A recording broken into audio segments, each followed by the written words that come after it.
ಓಂ ಶಾಂತಿ. ಇಂದಿನ ದಿನಾಂಕ 29/12/2023. ಮಧುರ ಮಕ್ಕಳೇ, ಪ್ರಶ್ನೆಗಳಲ್ಲಿ ತಬ್ಬಿಬ್ಬಾಗುವುದನ್ನು ಬಿಟ್ಟು ಮನ್ಮನಾಭವ ಆಗಿರಿ. ತಂದೆ ಮತ್ತು ಆಸ್ತಿಯನ್ನು ನೆನಪು ಮಾಡಿ ಪವಿತ್ರರಾಗಿ ಮತ್ತು ಅನ್ಯರನ್ನು ಪವಿತ್ರರನ್ನಾಗಿ ಮಾಡಿ. ಪ್ರಶ್ನೆ: ಶಿವತಂದೆಯು ನೀವು ಮಕ್ಕಳಿಂದ ತಮ್ಮ ಪೂಜೆಯನ್ನು ಮಾಡಿಕೊಳ್ಳಲು ಸಾಧ್ಯವಿಲ್ಲ, ಏಕೆ? ಉತ್ತರ: ತಂದೆಯು ಹೇಳುತ್ತಾರೆ, ನಾನು ನೀವು ಮಕ್ಕಳ ಅತಿ ವಿಧೇಯ ಸೇವಕನಾಗಿದ್ದೇನೆ. ನೀವು ಮಕ್ಕಳು ನನಗೆ ಮಾಲೀಕರಾಗಿದ್ದೀರಿ. ನಾನಂತೂ ನೀವು ಮಕ್ಕಳಿಗೆ ನಮಸ್ತೆ ಮಾಡುತ್ತೇನೆ.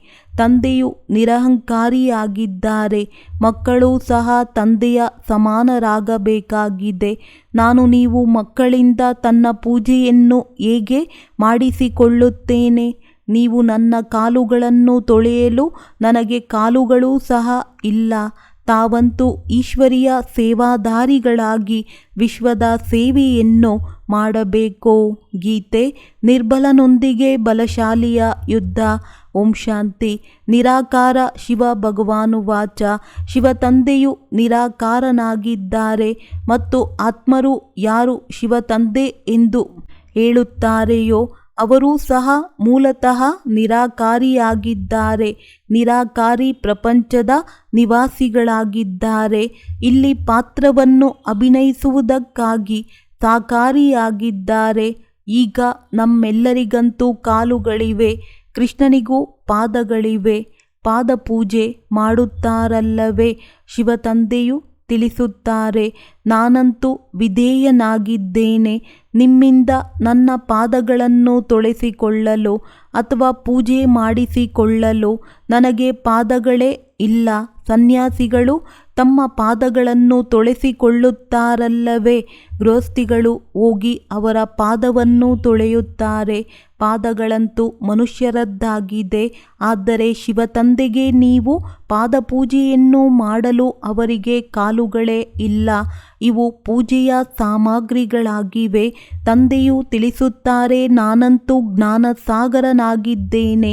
ನಾನು ನನ್ನ ಮಕ್ಕಳಿಂದ ನನ್ನ ಪಾದಗಳನ್ನು ಹೇಗೆ ತೊಳೆಸಿಕೊಳ್ಳಲಿ? ಒಂದೇ ಮಾತರಂ ಎಂದು ತಂದೆಯು ಹೇಳುತ್ತಾರೆ. ಮತ್ತೆ ಮಾತೆಯರೇನು ಹೇಳುವುದು? ಎದ್ದು ನಿಂತು ಶಿವಬಾಬಾ ನಮಸ್ತೆ ಎಂದು ಹೇಳುತ್ತೀರಿ. ಹೇಗೆ ಮಾಲೀಕನಿಗೆ ನಮಸ್ತೆ ಎಂದು ಹೇಳುತ್ತಾರಲ್ಲವೇ? ವಾಸ್ತವದಲ್ಲಿ ಮೊದಲು ಹೀಗೆ ತಂದೆ ನಮಸ್ತೆ ಮಾಡಬೇಕಾಗಿದೆ. ತಂದೆಯು ತಿಳಿಸುತ್ತಾರೆ, ಐ ಆಮ್ ಮೋಸ್ಟ್ ಒಬಿಡಿಯೆಂಟ್. ನಾನು ಅತಿ ವಿಧೇಯ ಸೇವಕನಾಗಿದ್ದೇನೆ, ಬೇಹದ್ದಿನ ಸೇವಕನಾಗಿದ್ದೇನೆ. ನಿರಾಕಾರಿ ಮತ್ತು ಎಷ್ಟು ನಿರಹಂಕಾರಿಯಾಗಿದ್ದೇನೆ. ಪೂಜೆಯ ಮಾತೇ ಇಲ್ಲ. ಯಾವ ಪ್ರಿಯಾತಿ ಪ್ರಿಯ ಮಕ್ಕಳು ನನ್ನ ಸಂಪತ್ತಿಗೆ ಮಾಲೀಕರಾಗುತ್ತಾರೆಯೋ ಅವರಿಂದ ನಾನು ಪೂಜೆಯನ್ನು ಹೇಗೆ ಮಾಡಿಸಿಕೊಳ್ಳಲಿ? ಚಿಕ್ಕ ಮಕ್ಕಳು ತಂದೆಯ ಕಾಲಿಗೆ ಬೀಳುತ್ತಾರೆ, ಏಕೆಂದರೆ ತಂದೆಯು ದೊಡ್ಡವರಾಗಿದ್ದಾರೆ. ಆದರೆ ವಾಸ್ತವದಲ್ಲಂತೂ ತಂದೆಯು ಮಕ್ಕಳಿಗೂ ಸೇವಕನಾಗಿದ್ದಾರೆ. ತಂದೆಗೆ ಗೊತ್ತಿದೆ, ಮಕ್ಕಳಿಗೆ ಮಾಯೆಯು ಬಹಳ ತೊಂದರೆಯನ್ನು ಕೊಡುತ್ತದೆ, ಬಹಳ ಕಠಿಣ ಪಾತ್ರವಾಗಿದೆ. ಬಹುಶಃ ಹೆಚ್ಚಿನ ದುಃಖವೂ ಬರುವುದಿದೆ. ಇದೆಲ್ಲವೂ ಬೇಹದ್ದಿನ ಮಾತಾಗಿದೆ. ಆಗಲೇ ಬೇಹದ್ದಿನ ತಂದೆಯು ಬರುತ್ತಾರೆ. ತಂದೆಯು ತಿಳಿಸುತ್ತಾರೆ, ನಾನೊಬ್ಬನೇ ದಾತನಾಗಿದ್ದೇನೆ. ಬೇರೆ ಯಾರಿಗೂ ದಾತನೆಂದು ಹೇಳಲು ಸಾಧ್ಯವಿಲ್ಲ. ತಂದೆಯಿಂದ ಎಲ್ಲರೂ ಬೇಡುತ್ತಾರೆ. ಸಾಧು ಮುಂತಾದವರು ಸಹ ಮುಕ್ತಿಯನ್ನು ಬಯಸುತ್ತಾರೆ. ಭಾರತದ ಗೃಹಸ್ಥಿಗಳು ಭಗವಂತನಿಂದ ಜೀವನ್ಮುಕ್ತಿಯನ್ನು ಕೇಳುತ್ತಾರೆ. ಅಂದಾಗ ದಾತ ಒಬ್ಬರೇ ಆದರೂ ಸರ್ವರ ಸದ್ಗತಿದಾತ ಒಬ್ಬರೇ ಆಗಿದ್ದಾರೆಂದು ಗಾಯನವೂ ಇದೆ. ಸಾಧುಗಳು ಯಾವಾಗ ತಾವೇ ಸಾಧನೆ ಮಾಡುತ್ತಾರೆಂದ ಮೇಲೆ ಅವರು ಅನ್ಯರಿಗೆ ಗತಿ ಸದ್ಗತಿಯನ್ನು ಕೊಡಲು ಹೇಗೆ ಸಾಧ್ಯ? ಮುಕ್ತಿಧಾಮ ಮತ್ತು ಜೀವನ್ಮುಕ್ತಿಧಾಮ ಎರಡರ ಮಾಲೀಕ ಒಬ್ಬ ತಂದೆಯೇ ಆಗಿದ್ದಾರೆ. ಅವರು ತಮ್ಮ ಸಮಯದಲ್ಲಿಯೇ ಒಂದೇ ಬಾರಿ ಬರುತ್ತಾರೆ. ಮತ್ತೆಲ್ಲರೂ ಜನನ ಮರಣದಲ್ಲಿ ಬರುತ್ತಿರುತ್ತಾರೆ. ಆದರೆ ಇವರು ಒಂದೇ ಬಾರಿ ಬರುತ್ತಾರೆ ಯಾವಾಗ ರಾವಣ ರಾಜ್ಯವು ಸಮಾಪ್ತಿಯಾಗಬೇಕಾಗುತ್ತದೆ. ಅದಕ್ಕೆ ಮೊದಲು ಬರಲು ಸಾಧ್ಯವಿಲ್ಲ.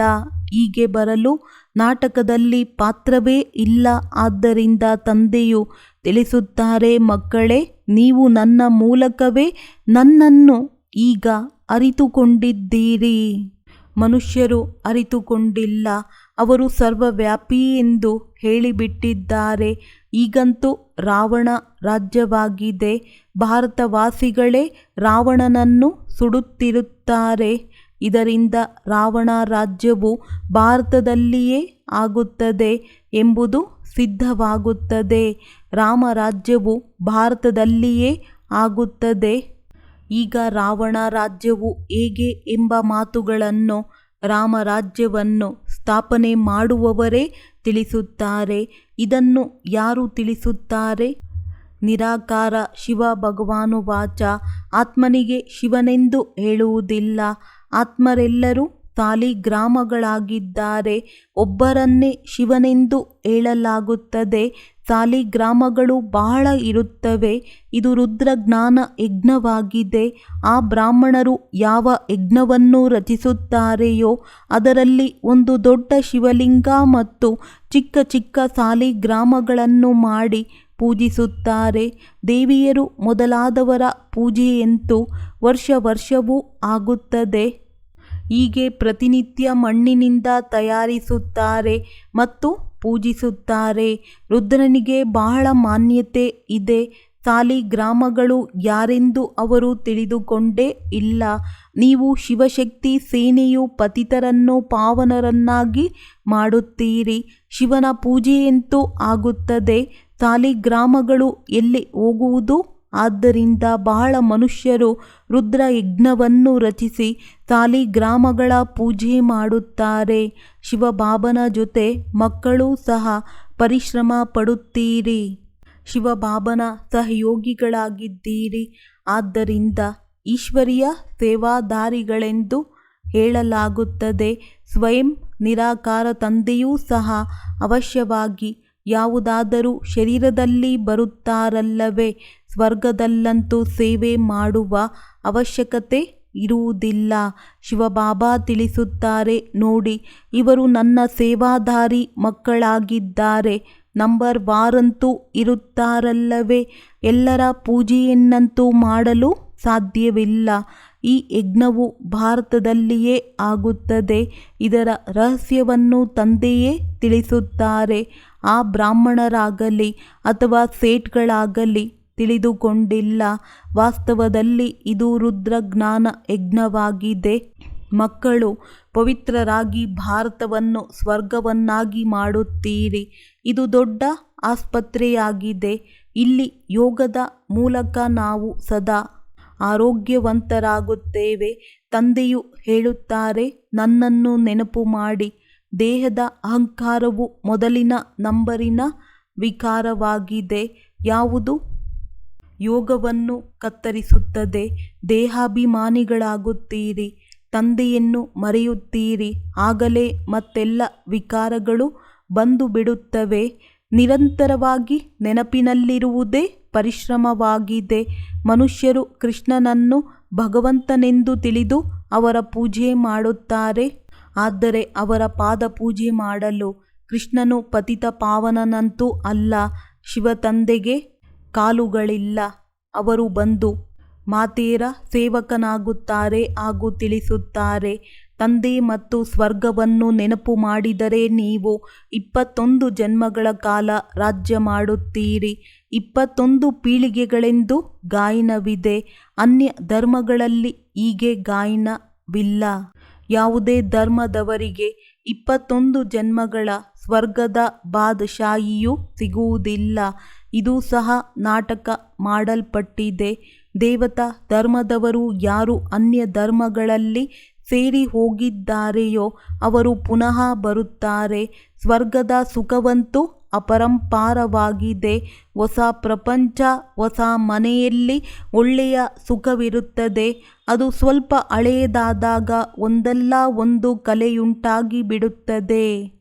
ಮತ್ತೆ ಅದನ್ನು ದುರಸ್ತಿ ಮಾಡಿಸಲಾಗುತ್ತದೆ. ಅಂದಾಗ ಹೇಗೆ ತಂದೆಯ ಮಹಿಮೆಯು ಅಪರಂಪಾರವಾಗಿದೆಯೋ ಹಾಗೆಯೇ ಸ್ವರ್ಗದ ಮಹಿಮೆಯು ಅಪರಂಪಾರವಾಗಿದೆ. ಯಾವುದಕ್ಕೆ ಮಾಲೀಕರಾಗಲು ನೀವೀಗ ಪುರುಷಾರ್ಥ ಮಾಡುತ್ತಿದ್ದೀರಿ? ತಂದೆಯ ವಿನಃ ಮತ್ಯಾರು ಸ್ವರ್ಗದ ಮಾಲೀಕರನ್ನಾಗಿ ಮಾಡಲು ಸಾಧ್ಯವಿಲ್ಲ. ನೀವು ಮಕ್ಕಳು ತಿಳಿದುಕೊಂಡಿದ್ದೀರಿ, ವಿನಾಶದ ದೃಶ್ಯವು ಬಹಳ ಕರುಣಾಜನಕವಾಗಿರುತ್ತದೆ. ಆದ್ದರಿಂದ ಮೊದಲು ತಂದೆಯಿಂದ ಆಸ್ತಿಯನ್ನು ತೆಗೆದುಕೊಳ್ಳಬೇಕು. ಈಗ ನನ್ನವರಾಗಿ ಅರ್ಥಾತ್ ಈಶ್ವರನ ಮಡಿಲನ್ನು ಪಡೆಯಿರಿ ಎಂದು ತಂದೆಯು ತಿಳಿಸುತ್ತಾರೆ. ಶಿವಬಾಬಾ ಹಿರಿಯರಾಗಿದ್ದಾರಲ್ಲವೇ ಅಂದಾಗ ನಿಮಗೆ ಬಹಳ ಪ್ರಾಪ್ತಿ ಇದೆ. ಸ್ವರ್ಗದ ಸುಖವು ಅಪರಂಪಾರವಾಗಿದೆ. ಹೆಸರನ್ನು ಕೇಳುತ್ತಿದ್ದಂತೆಯೇ ಬಾಯಲ್ಲಿ ನೀರು ಬರುತ್ತದೆ. ಇಂಥವರು ಸ್ವರ್ಗಕ್ಕೆ ಹೋದರೆಂದು ಹೇಳುತ್ತಾರೆ. ಅಂದರೆ ಸ್ವರ್ಗವು ಎಲ್ಲರಿಗೆ ಪ್ರಿಯವೆನಿಸುತ್ತದೆಯಲ್ಲವೇ? ಇದಂತೂ ನರಕವಾಗಿದೆ. ಎಲ್ಲಿಯವರೆಗೆ ಸತ್ಯಯುಗವಾಗುವುದಿಲ್ಲವೋ ಅಲ್ಲಿಯವರೆಗೆ ಯಾರೂ ಸ್ವರ್ಗಕ್ಕೆ ಹೋಗಲು ಸಾಧ್ಯವಿಲ್ಲ.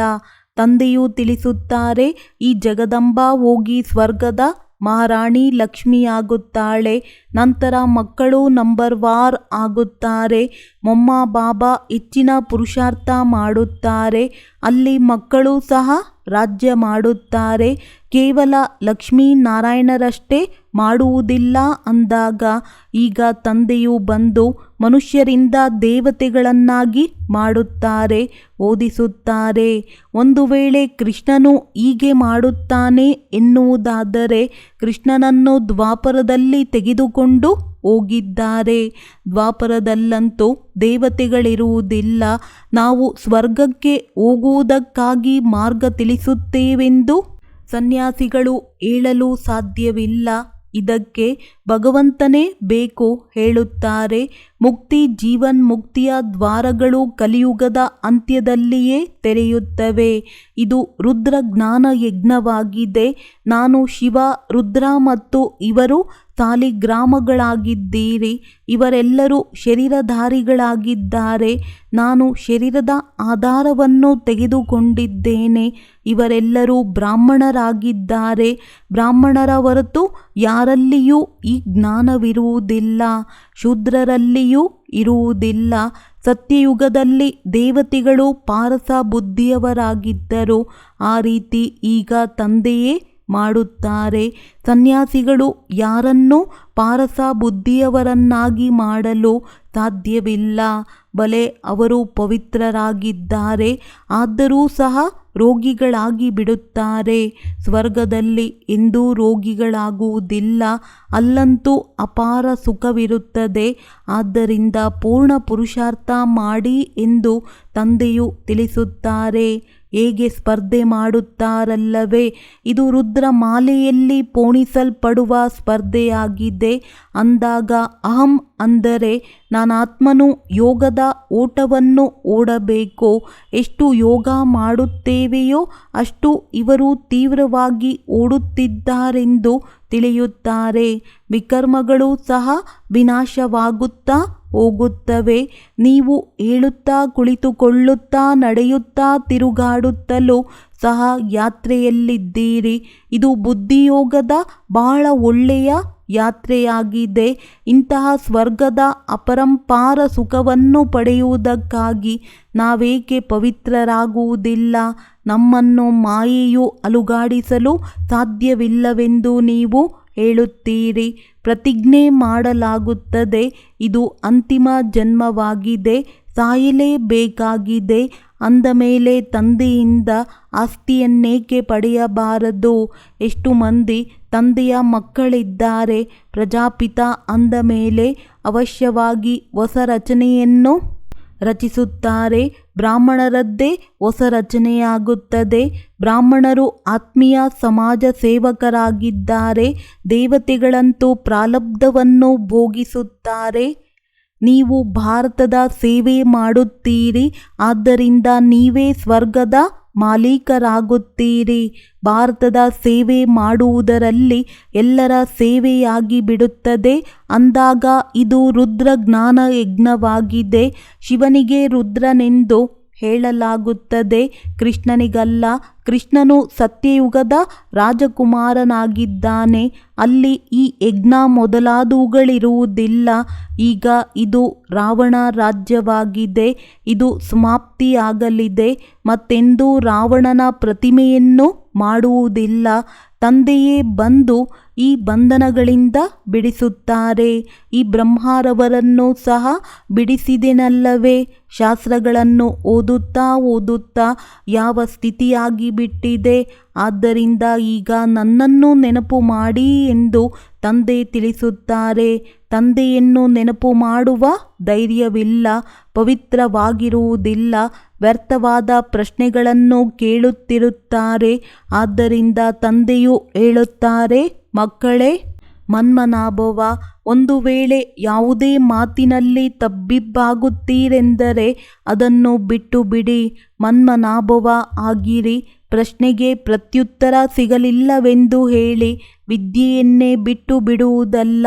ಭಗವಂತನಾಗಿದ್ದರೂ ಉತ್ತರವನ್ನೇಕೆ ಕೊಡುವುದಿಲ್ಲವೆಂದು ಹೇಳುತ್ತಾರೆ. ಇದಕ್ಕೆ ತಂದೆಯೂ ತಿಳಿಸುತ್ತಾರೆ, ನಿಮ್ಮ ಕೆಲಸವು ತಂದೆ ಮತ್ತು ಆಸ್ತಿಯೊಂದಿಗಿದೆ. ಚಕ್ರವನ್ನು ಸಹ ನೆನಪು ಮಾಡಬೇಕಾಗುತ್ತದೆ. ಅವರೂ ಸಹ ತ್ರಿಮೂರ್ತಿ ಮತ್ತು ಚಕ್ರವನ್ನು ತೋರಿಸುತ್ತಾರೆ. ಸತ್ಯಮೇವ ಜಯತೆ ಎಂದು ಬರೆಯುತ್ತಾರೆ. ಆದರೆ ಅರ್ಥವನ್ನು ತಿಳಿದುಕೊಂಡಿಲ್ಲ. ನೀವು ತಿಳಿಸಬೇಕು. ಶಿವ ತಂದೆಯನ್ನು ನೆನಪು ಮಾಡಿದರೆ ಸೂಕ್ಷ್ಮವತನವಾಸಿ ಬ್ರಹ್ಮ, ವಿಷ್ಣು, ಶಂಕರರು ನೆನಪಿಗೆ ಬರುತ್ತಾರೆ. ಮತ್ತು ಸ್ವದರ್ಶನ ಚಕ್ರವನ್ನು ನೆನಪು ಮಾಡಿದರೆ ವಿಜಯಿಗಳಾಗಿ ಬಿಡುತ್ತೀರಿ. ಜಯತೆ ಎಂದರೆ ಮಾಯೆಯ ಮೇಲೆ ವಿಜಯ ಗಳಿಸುತ್ತೀರಿ. ಎಷ್ಟು ತಿಳಿದುಕೊಳ್ಳುವ ಮಾತಾಗಿದೆ. ಇಲ್ಲಿ ನಿಯಮಗಳಿವೆ. ಹಂಸಗಳ ಸಭೆಯಲ್ಲಿ ಕೊಕ್ಕರೆಗಳು ಕುಳಿತುಕೊಳ್ಳಬಾರದು. ಬ್ರಹ್ಮ ಕುಮಾರ ಕುಮಾರಿಯರು ಯಾರು ಸ್ವರ್ಗದ ದೇವತೆಗಳನ್ನಾಗಿ ಮಾಡುತ್ತಾರೆಯೋ ಅವರ ಮೇಲೆ ದೊಡ್ಡ ಜವಾಬ್ದಾರಿ ಇದೆ. ಮೊದಲು ಯಾರೇ ಬರುತ್ತಾರೆಂದರೆ ಯಾವಾಗಲೂ ಅವರನ್ನು ಕೇಳಿ, ಆತ್ಮದ ತಂದೆಯನ್ನು ತಿಳಿದುಕೊಂಡಿದ್ದೀರಾ? ಯಾರು ಪ್ರಶ್ನೆಯನ್ನು ಕೇಳುತ್ತಾರೆಯೋ ಅವರು ಅವಶ್ಯವಾಗಿ ತಂದೆಯನ್ನು ತಿಳಿದುಕೊಂಡಿರುತ್ತಾರೆ. ಸನ್ಯಾಸಿ ಮೊದಲಾದವರು ಈ ರೀತಿ ಎಂದೂ ಕೇಳುವುದಿಲ್ಲ, ಏಕೆಂದರೆ ಅವರು ತಿಳಿದುಕೊಂಡಿರುವುದಿಲ್ಲ. ನೀವಂತೂ ಪ್ರಶ್ನೆ ಕೇಳುತ್ತೀರಿ. ಬೇಹದ್ದಿನ ತಂದೆಯನ್ನು ತಿಳಿದುಕೊಂಡಿದ್ದೀರಾ? ಮೊದಲು ನಿಶ್ಚಿತಾರ್ಥ ಮಾಡಿ. ಬ್ರಾಹ್ಮಣರ ಕರ್ತವ್ಯವೇ ಇದಾಗಿದೆ. ತಂದೆಯು ತಿಳಿಸುತ್ತಾರೆ, ಏ ಆತ್ಮರೇ, ನನ್ನ ಜೊತೆ ಯೋಗವನ್ನಿಡಿ, ಏಕೆಂದರೆ ನೀವು ನನ್ನ ಬಳಿ ಬರಬೇಕಾಗಿದೆ. ಸತ್ಯಯುಗಿ ದೇವಿ ದೇವತೆಗಳು ಬಹಳ ಕಾಲದಿಂದ ಅಗಲಿ ಹೋಗಿದ್ದಾರೆ ಅಂದ ಮೇಲೆ ಜ್ಞಾನವೂ ಸಹ ಮೊಟ್ಟಮೊದಲು ಅವರಿಗೆ ಸಿಗುವುದು. ಲಕ್ಷ್ಮೀನಾರಾಯಣರು 84 ಜನ್ಮಗಳನ್ನು ಪೂರ್ಣ ಮಾಡಿದ್ದಾರೆಂದರೆ ಅವರಿಗೆ ಮೊದಲು ಜ್ಞಾನವೂ ಸಿಗಬೇಕು. ಮನುಷ್ಯ ಸೃಷ್ಟಿಯ ಯಾವ ವೃಕ್ಷವಿದೆಯೋ ಅದಕ್ಕೆ ತಂದೆಯು ಬ್ರಹ್ಮನಾಗಿದ್ದಾರೆ ಮತ್ತು ಆತ್ಮದ ತಂದೆಯು ಶಿವನಾಗಿದ್ದಾರೆ. ಅಂದ ಮೇಲೆ ತಂದೆ ಮತ್ತು ತಾತ ಆದರಲ್ಲವೇ? ನೀವು ಅವರ ಮೊಮ್ಮಕ್ಕಳಾಗಿದ್ದೀರಿ. ಅವರಿಂದ ನಿಮಗೆ ಜ್ಞಾನವೂ ಸಿಗುತ್ತದೆ. ತಂದೆಯು ತಿಳಿಸುತ್ತಾರೆ, ನಾನು ಯಾವಾಗ ನರಕದಲ್ಲಿ ಬರುತ್ತೇನೆ ಆಗಲೇ ಸ್ವರ್ಗವನ್ನು ರಚಿಸುತ್ತೇನೆ. ಶಿವ ಭಗವಾನುವಾಚ, ಲಕ್ಷ್ಮೀನಾರಾಯಣರು ತ್ರಿಕಾಲದರ್ಶಿಗಳಲ್ಲ. ಅವರಿಗೆ ಈ ರಚಯಿತ ರಚನೆಯ ಜ್ಞಾನವಿಲ್ಲ. ಅಂದ ಮೇಲೆ ಪರಂಪರೆಯಿಂದ ಇದು ಹೇಗೆ ನಡೆಯುತ್ತದೆ? ಇವರಂತೂ ಮೃತ್ಯುವು ಬಂದಿತೆಂದರೆ ಬಂದಿತು ಎಂದು ಕೇವಲ ಹೇಳುತ್ತಿರುತ್ತಾರೆ. ಆದರೆ ಏನೂ ಆಗುವುದಿಲ್ಲವೆಂದು ಕೆಲವರು ತಿಳಿಯುತ್ತಾರೆ. ಇದರ ಮೇಲೆ ಒಂದು ಉದಾಹರಣೆಯೂ ಇದೆ. ಹುಲಿ ಬಂದಿತು, ಆದರೆ ಹುಲಿಯು ಬರಲೇ ಇಲ್ಲ. ಕೊನೆಗೆ ಒಂದು ದಿನ ಹುಲಿಯು ಬಂದೇ ಬಿಟ್ಟಿತು. ಮೇಕೆಗಳನ್ನೆಲ್ಲ ತಿಂದು ಬಿಟ್ಟಿತು. ಇವೆಲ್ಲ ಇಲ್ಲಿಯ ಮಾತುಗಳಾಗಿವೆ. ಒಂದು ದಿನ ಕಾಲವು ಎಲ್ಲರನ್ನೂ ಕಬ್ಬಳಿಸಿ ಬಿಡುತ್ತದೆ. ಮತ್ತೇನು ಮಾಡುತ್ತೀರಿ? ಭಗವಂತನ ಎಷ್ಟು ದೊಡ್ಡ ಯಜ್ಞವಾಗಿದೆ. ಇಷ್ಟು ದೊಡ್ಡ ಯಜ್ಞವನ್ನು ಪರಮಾತ್ಮನ ವಿನಃ ಮತ್ಯಾರೂ ರಚಿಸಲು ಸಾಧ್ಯವಿಲ್ಲ.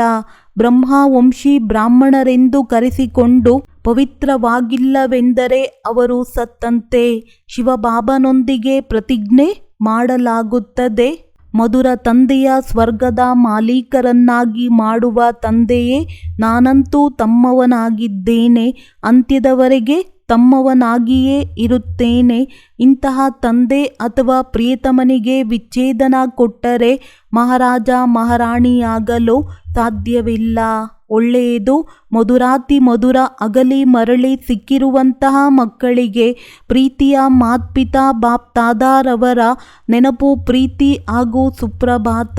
ಆತ್ಮೀಯ ಮಕ್ಕಳಿಗೆ ಆತ್ಮೀಯ ತಂದೆಯ ನಮಸ್ತೆ. ಧಾರಣೆಗಾಗಿ ಮುಖ್ಯ ಸಾರ: ಸತ್ಯವಾದ ಈಶ್ವರೀಯ ಸೇವಾಧಾರಿಗಳಾಗಿ ಭಾರತವನ್ನು ಸ್ವರ್ಗವನ್ನಾಗಿ ಮಾಡುವುದರಲ್ಲಿ ತಂದೆಗೆ ಪವಿತ್ರತೆಯ ಸಹಯೋಗ ಕೊಡಬೇಕಾಗಿದೆ. ಆತ್ಮೀಯ ಸಮಾಜ ಸೇವಕರಾಗಬೇಕಾಗಿದೆ. ಯಾವುದೇ ಪ್ರಕಾರದ ಪ್ರಶ್ನೆಗಳಲ್ಲಿ ಗೊಂದಲಕ್ಕೊಳಗಾಗಿ ವಿದ್ಯೆಯನ್ನು ಬಿಡಬಾರದು. ಪ್ರಶ್ನೆಗಳನ್ನು ಬಿಟ್ಟು ತಂದೆ ಮತ್ತು ಆಸ್ತಿಯನ್ನು ನೆನಪು ಮಾಡಬೇಕಾಗಿದೆ. ವರದಾನ: ಎಲ್ಲ ಮಿತಿಗಳಿಂದ ದೂರವಿರುತ್ತಾ ಎಲ್ಲರನ್ನೂ ನನ್ನತನದ ಭಾವನೆ ಅನುಭೂತಿ ಮಾಡಿಸುವಂತಹ ಅನುಭವಿ ಮೂರ್ತಿ ಭವ. ಹೇಗೆ ಪ್ರತಿಯೊಬ್ಬರ ಮನಸ್ಸಿನಿಂದ ಬರುತ್ತೆ ನನ್ನ ಬಾಬಾ, ಹಾಗೆ ಎಲ್ಲರ ಮನಸ್ಸಿನಲ್ಲಿ ಬರಲಿ. ಇವರು ನನ್ನವರಾಗಿದ್ದಾರೆ. ಬೇಅದ್ದಿನ ಸಹೋದರ ಇಲ್ಲ ಸಹೋದರಿ ಆಗಿದ್ದಾರೆ. ದೀದಿ ಆಗಿದ್ದಾರೆ, ದಾದಿ ಆಗಿದ್ದಾರೆ. ಎಲ್ಲೇ ಇರಲಿ, ಆದರೆ ಬೇಅದ್ದಿನ ಸೇವೆಗೆ ನಿಮಿತ್ತನಾಗಿರುವೆ. ಮಿತಿಗಳಿಂದ ಪಾರಾಗಿರುತ್ತಾ ಬೇಅದ್ದಿನ ಭಾವನೆ, ಬೇಅದ್ದಿನ ಶ್ರೇಷ್ಠ ಭಾವನೆ ಇಡಬೇಕು. ಇದೇ ಆಗಿದೆ ಫಾಲೋ ಫಾದರ್ ಮಾಡುವುದು. ಈಗ ಇದರ ಪ್ರಾಕ್ಟಿಕಲ್ ಅನುಭವ ಮಾಡಿ ಮತ್ತು ಮಾಡಿಸಿ. ಹಾಗೆಯೇ ಅನುಭವಿ ವಯಸ್ಕರಿಗೆ ಪಿತಾಜಿ, ಕಾಕಾಜಿ ಎಂದು ಕರೆಯುತ್ತಾರೆ. ಈ ರೀತಿಯ ಬೇಅದ್ದಿನ ಅನುಭವಿ ಅರ್ಥಾತ್ ಎಲ್ಲರಿಗೂ ನನ್ನತನದ ಅನುಭವವಾಗಬೇಕು. ಸ್ಲೋಗನ್: ಉಪರಾಮ್ ಸ್ಥಿತಿಯ ಮೂಲಕ ಹಾರುವ ಕಲೆಯಲ್ಲಿ ಹಾರುತ್ತಿದ್ದಲ್ಲಿ ಕರ್ಮರೂಪಿ ಕೊಂಬೆಯ ಬಂಧನದಲ್ಲಿ ಸಿಕ್ಕಿ ಹಾಕಿಕೊಳ್ಳುವುದಿಲ್ಲ. ಒಳ್ಳೆಯದು. ಓಂ ಶಾಂತಿ.